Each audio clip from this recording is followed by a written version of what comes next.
আসলে মুক্তি রাস্তাঘাট ক্লিয়ার নাই তো, রাস্তাঘাট ক্লিয়ার নাই, ময়লা চলা বালু চালু যায়, মানে রাস্তা পুরা লাইন বন্ধ হয়ে গেছে।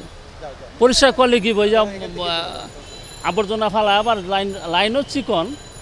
আসলে এই যে দেন অবস্থা কি হয়েছে, এই জন্য আসলে ভোগান্তিটা বেশি। আর অন্য অন্য এলাকার চেয়ে মৌচাক জায়গাটা মনে একটু নিচু, এই জন্য পানি অন্য এলাকাতে আরও এই জায়গায় আসে জমায়। কাজ করছে, কাজ করলে কি হবে, কিন্তু পানি তো ওই এলাকা নিচু, অন্য এলাকাতে পানি আসে আর জমে, পানি জমে এই এলাকা। অবস্থা যেটি দেখলাম যে আসলে এই যে সড়কটি, এই সড়কের প্রায় প্রত্যেকটি অংশেই কিন্তু পানি, এবং এবং এবং পানি শুধু এক পাশেই নয়, সড়কের দুই পাশে এখনও ঘণ্টাখানেক আগে বৃষ্টি শেষ হয়েছে, কিন্তু এখনও সড়কের দুই পাশে পানি জমে আছে এবং এই পানি নামতে আরও সময় লাগবে। এবং আমি ঘণ্টাখানেক আগে এই মৌচাক মালিবাগে এসেছি, এবং যখন এসেছি তখন থেকেই দেখে আসছি যে আসলে সেই ভোগান্তি কিন্তু বাড়ছে। একটু যদি জানতে চাই, এই যে বৃষ্টি হলেই নগরে পানি জমে, এটা মুক্তির উপায় কি?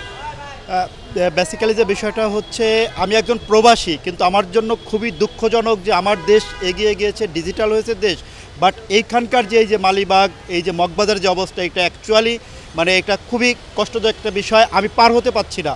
উচিত স্থানীয় যে কাউন্সিলর আছে তাকে অতি দ্রুত এই সমস্যার সমাধানে এগিয়ে আসতে হবে, তা না হলে এই সমস্যা কখনোই সমাধান সম্ভব না। ধন্যবাদ আপনাকে। শুনছিলেন একজন প্রবাসী, তিনি আসলে সড়কে আটকে আছেন, তিনি রাস্তা পার হতে পারছেন না। আমরা এখন সড়কের আরেক যে পাশ, সেই পাশে একটু অবস্থা কি আমরা একটু দেখানোর চেষ্টা করি। আসলে সড়কের দুই পাশেই পানি জমে গেছে এবং এখানে এই কারণে অনেক পথচারী তারা সড়কে দাঁড়িয়ে আছেন। আসলে পানি নামলে তারপরে তারা তাদের নিজ গন্তব্য, সেই গন্তব্যে তারা যাবেন। একটু দেখায় মৌচাক, এবং এখানে আসলে চিরাচরিত একটা নিয়মই পরিণত হয়েছে যে অল্প বৃষ্টিতেই মৌচাক তলিয়ে যাবে, ভেসে যাবে, পানি উঠবে এবং মানুষের ভোগান্তি হবে। এটি মৌচাক মালিবাগের একটা নিত্যকার পরিস্থিতি।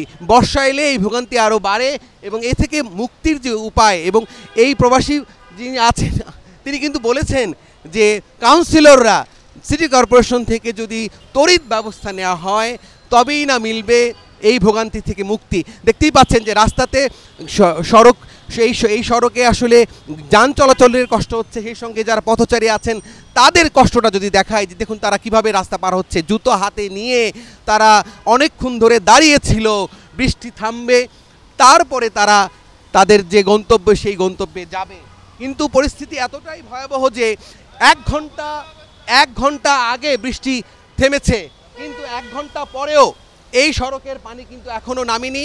আমি একটু দেখাতে চাই, আমার সহকর্মী শিপন আহমেদ, আপনি যদি একটু দেখাতেন এই সড়কের কি অবস্থা। দেখুন যে গাড়ি আটকে আছে, অনেক জায়গায় কিন্তু গাড়ি নষ্ট হয়ে পড়ে আছে। সেই গাড়ি নষ্ট হওয়ার কারণে ভোগান্তিতে পড়েছে কিন্তু যারা আছেন। আপনারা অনেকক্ষণ ধরে এখানে আটকে ছিলেন, কোথায় যাবেন? আমি যাব আপনার গুলিস্তান, পানির কারণে আমি হাঁটতেও যাইতে পারছি না, কোনো গাড়ি ঘোড়া বাঁচতেও যাইতে পারতেছি না স্যার। জি জি জি, হালকা 5 মিনিট বৃষ্টি হোক, আমচি পড়লে পানি আদুরপুর দেরেনের পানি, গুয়ের পানি সব এক সমান, বুঝতে পারছেন। আল্লাহ যদি সরকারে যদি একটু আঙ্গুর দিকে একটু নিয়ন্ত্রণ করে চাইতো, যদি এটা একটু উন্নতি হইতো, আমগরের জন্য ভালো হইতো, জনগণের জন্য ভালো হইতো।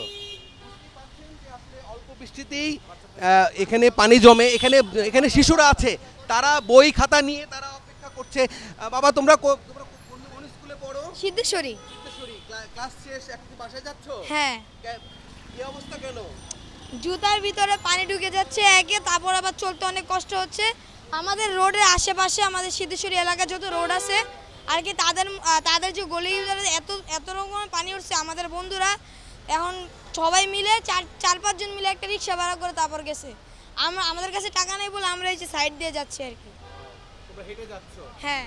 বুঝতেই পারছেন যে দুর্ভোগটা কোথায়। এই শিশুদের কাছে পয়সা নেই, এই কারণে তারা হেঁটে যাচ্ছে এবং হেঁটে যাবে, সে হেঁটে যাওয়ার সুযোগটি পর্যন্ত নেই। এই নগর, এই সেই শহর, এই সেই রাজধানী। আমরা এখানে দেখতেই পাচ্ছেন যে স্কুল শেষ, কোচিং শেষ, এবং কোচিং থেকে ফেরত আসা শিক্ষার্থী, তাদের কষ্টটা দেখুন। তাদের গার্জিয়ান যারা, সবাই আসলে ভোগান্তিতে পড়েছে এই অল্প বৃষ্টিতেই। এই অল্প বৃষ্টিতেই আমরা শুধু মালিবাগের মৌচাক মালিবাগের এই চিত্র ঢাকার যে নিচু এলাকাগুলো, নিচু এলাকা বলতে মিরপুর, ধানমন্ডি এবং সেই সঙ্গে এই মৌচাক মালিবাগ, এখানে আসা অল্প বৃষ্টিতেই পানি ওঠে। ভারী বৃষ্টি হওয়াতে এই ভোগান্তি বা পানি বেশিক্ষণ সড়কে থাকায়, অলিগলিতে থাকায় ভোগান্তি বেড়েছে বহুগুণ।